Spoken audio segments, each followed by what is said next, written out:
नमस्कार विद्यार्थी मित्रों, मैं रश्मि पारेख जय सोमनाथ प्राथमिक शाला में आपका हार्दिक स्वागत करती हूँ। आइए आज हम कक्षा 8 उसमें निबंध विभाग में हम आगे की ओर बढ़ेंगे। अब यहाँ पर देखिए बोर्ड पर सबसे पहले एक पत्र लेखन है। पत्र लेखन में आप पहले भी 5वीं 6वीं 7वीं कक्षा में पत्र लेखन सीख चुके हैं, तो पत्र लेखन लिखने की पद्धति आपको आ गई होगी। लेकिन फिर भी आप कुछ भूलें करते हैं कि जिसके कारण मैं फिर से आपके पास चर्चा कर रही हूँ कि जिससे आपको अब कोई भी भूल हो नहीं। यहाँ पर देखिए पत्र दिया गया है, अपने विद्यालय में से एक दिवसीय प्रवास का वर्णन करते हुए अपने मित्र या सहेली या सखी के पास पत्र लिखे। अब देखिए विद्यालय में से आप एक दिन के लिए प्रवास जाते हैं, घूमने के लिए कहीं जाते हैं, स्कूल से सारे विद्यार्थी अपने शिक्षक के साथ गण के साथ एक साथ जाते हैं, तो उस पूरे दिन के माहौल का वर्णन, तुम वहाँ कैसे गए, वहाँ तुमने क्या क्या किया, कैसे तुमने उसको एंजॉय किया और वापस आप कैसे घर पे कब लौटे, कितने बजे लौटे, तो एक दिन का पूरा वर्णन इस पत्र में आपको आपके मित्र या सखी को लिखकर पत्र के द्वारा बताना है। तो पत्र लिखने का भी एक तरीका होता है, उसके कुछ नियम होते हैं, तो उन नियमों का पालन करना भी पत्र में आवश्यक है। जैसा कि आप देखते हैं कि यहाँ पर हमने देखा, यहाँ पर देखो एक पत्र लिखा, पत्र में एक ब्लॉक दिया हुआ है, उसमें नाम, जो पत्र लिखता है उसका अपना नाम, उसका पता है એટલે सरनाम कि जिसको तुम पता कहते हो, एड्रेस कहते हो इंग्लिश में, तो अपना नाम, अपना पूरा पता, पिन कोड अवश्य होना चाहिए और अंत में किस तारीख को आप ये पत्र लिख रहे हैं वो भी आपको इसमें अवश्य लिखना होगा। तो ये आपको जो हमारा हाशिया शुरू होता है, मार्जिन शुरू होती है, तो हाशिए से सटा कर ही आपको लिखना है, ना कि बीच में लिखना है, ठीक है। उसके बाद नीचे आप किसको पत्र लिख रहे हैं, तो जहाँ एड्रेस पूर्ण होता है वहाँ पर नीचे आप पत्र किसको लिख रहे हैं, तो प्रिय मित्र उसका नाम, नीचे यहाँ पर सप्रेम नमस्कार, अगर सखी है तो प्रिय सखी, अगर पिता को आप लिखते हैं तो आदरणीय पिताजी। तो जिस प्रकार आपके संबंध बदलते जाएंगे उसी प्रकार उसका संबोधन भी उसका बदलता चला जाएगा, इसलिए इस बात में भी आपको ध्यान रखने की काफ़ी ज़रूरत है। उसके बाद सप्रेम नमस्कार, अगर छोटा है तो सप्रेम प्यार, यानी अपने कक्षा के अनुसार आप, वो व्यक्ति आपसे बड़ा है या छोटा है तो यहाँ पर शुभाशीर्वाद भी लिख सकते हैं अगर आपसे छोटा है तो ये आप पर डिपेंड करता है कि आप किसको पत्र लिख रहे हैं। उसके बाद यहाँ पर पूर्ण विराम आता है और नमस्कार लिखने के बाद आप यहाँ से फिर पत्र में जो बात कही गई है उसकी चर्चा करते हैं। तो यहाँ पर देखिए विद्यालय में एक दिन के लिए आप प्रवास जा रहे हैं, तो वहाँ आपको सामने अपने मित्र या सखी को उस दिन का वर्णन करना है। तो प्रिय मित्र सप्रेम नमस्कार, मैं यहाँ कुशल पूर्वक हूँ, आशा करती हूँ कि आप भी वहाँ कुशल पूर्वक होंगे। मैं अपने विद्यालय में से एक दिवसीय प्रवास में किस स्थान पर तुम गए थे उस स्थान का नाम लिखो,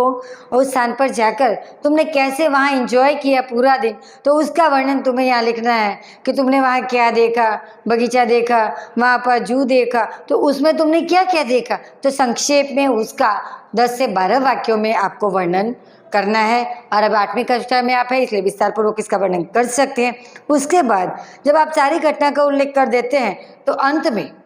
एक बात फिर याद रखना कि जैसे जिस तरफ तुमने नाम और पता लिखा,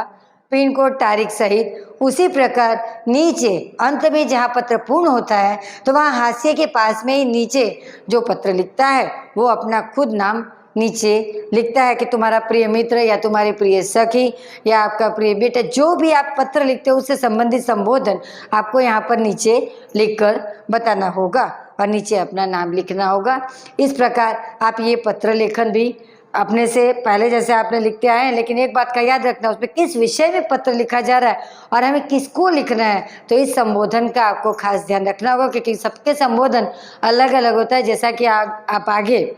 दूसरे सेमेस्टर में पहला पाठ हमारा है पत्र और डायरी, तो पत्र में एड्रेस किस ओर लिखना चाहिए, डायरी लेखन कैसा होना चाहिए, तो आगे हम पत्र की फिर दूसरे सेमेस्टर में चर्चा करेंगे। लेकिन फिलहाल अभी पत्र लेखन की जो पद्धति है, आप जिस प्रकार मैंने समझाया है और पहले से आप लिखते हैं उसी अनुसार, नियम के अनुसार ही पत्र लेखन होना चाहिए। दूसरा देखिए यहाँ पर एक कहानी लेखन हमारे पास है। इस कहानी लेखन में पहले तो आप बहुत सारी कहानियाँ लिखते आए हैं और कहानियाँ लिखने और बनाने में तो आप होशियार भी हैं, इसलिए इसमें भी आपको दिक्कत नहीं आएगी। हाँ, रूपरेखा के आधार पर कि यहाँ जिसके मुद्दे दिए गए, जिस कहानी के, अभी आपको वही कहानी लिखनी है। तो कहानी लिखने में भी सबसे पहले आपको याद रखना है कि कहानी का शीर्षक, उसका मुख्य नाम पाठ के आधार पर होना चाहिए, मुद्दों के आधार पर, और 3-4 पैराग्राफ में, 3-4 परिच्छेद में आपको उस कहानी का वर्णन करना है प्रसंग के अनुसार, और अंत में उस पूरी कहानी से आपको क्या सीख मिल रही है तो उसका बोध भी अवश्य आपको लिखना पड़ेगा। कहानी में शीर्षक, बीच का जो वर्णन है उसका, और नीचे आपने जो सीख लिखी, सबके मार्क अलग अलग होते हैं, इसलिए कहानी पूरे क्रम में लिखनी चाहिए, आगे या पीछे नहीं लिखनी चाहिए। यहाँ देखिए कहानी में आपको समझा रही हूँ, यहाँ रूपरेखा दी गई है, यानी मुद्दे। धनिक का चारित्रवान पुत्र, बुरे दोस्तों की संगति, पिता की चिंता, आम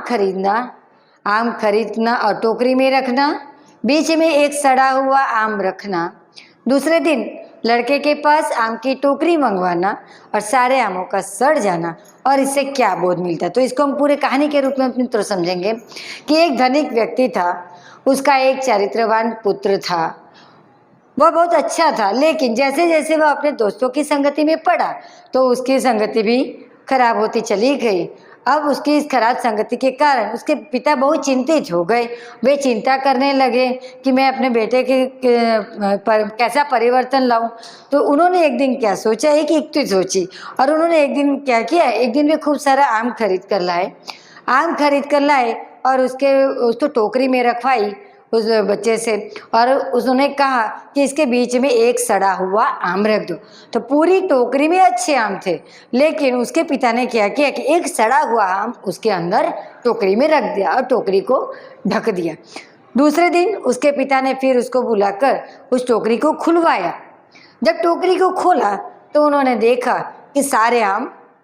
एक आम सड़ा होने के कारण उसके आसपास के सारे आम भी थोड़े थोड़े सड़ चुके थे, यानी वे खराब हो चले थे। तब उसके पिता ने उस लड़के को समझाया, अपने बेटे को समझाया कि देखो, जिस प्रकार एक आम अगर सड़ा हुआ होता है तो उसकी संगति में आकर और भी आम सड़ जाते हैं, उसी प्रकार अगर तुम गलत मित्रों के साथ रहोगे, खराब मित्रों की संगत में रहोगे, तो तुम्हारा भी स्वभाव वैसा ही होता चला जाएगा, जिससे तुम्हारी हमेशा निंदा होगी। तो आगे से तुम याद रखना कि अगर तुम अच्छा करोगे तो लोग तुम्हारी प्रशंसा करेंगे, और अगर खराब करोगे तो लोग तुम्हारी निंदा करते चलेंगे। इसलिए जीवन में कभी भी खराब कार्य मत करो, हमेशा अच्छा सोचो और बुरे की संगत छोड़ दो। और इस कहानी से हमें क्या सीख मिलती है, तो हमें कभी बुरे संगति में नहीं पड़नी चाहिए और हमें हमेशा अच्छाई का ही साथ देना चाहिए, कि जिससे हमारे परिवार में भी हमारे संस्कार,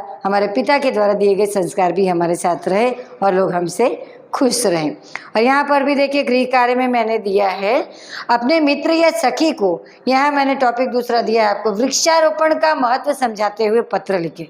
वृक्षारोपण यानी अगर आप पेड़ पौधे लगाते हैं तो उससे आपको क्या फ़ायदा है, दुनिया के लोगों को, जनता को क्या फ़ायदा है, तो वृक्षारोपण का क्या महत्व है वो आप अपनी भाषा में, अपने शब्दों में लिख सकते हैं। और दूसरा मैंने देखिए कहानी लेखन दिया है सच्ची माँ।